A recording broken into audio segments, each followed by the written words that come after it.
Let's take a closer look at this Debrox earwax removal kit. You see that the box contains the drops as well as a small bulb for evacuating wax from your ear with a warm water, and that's why I have this cup. It's a pretty simple process. I have a lot of issues with earwax, especially since I got my hearing aids. I have to keep the earwax out of my ears the best I can so that my hearing aid works properly.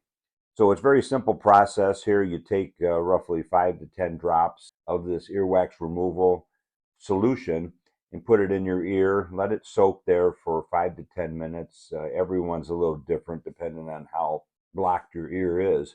So once it is soaked and loosened up the wax material, then you can then flush it with very warm water as many times as needed to clean out your ear, but always be very gentle with your ear. You do not want to overdo it in any way. I've used these kits and I've traveled with them. I carry them all the time with me and I keep them at home because I never know when I need to properly clean my ear out.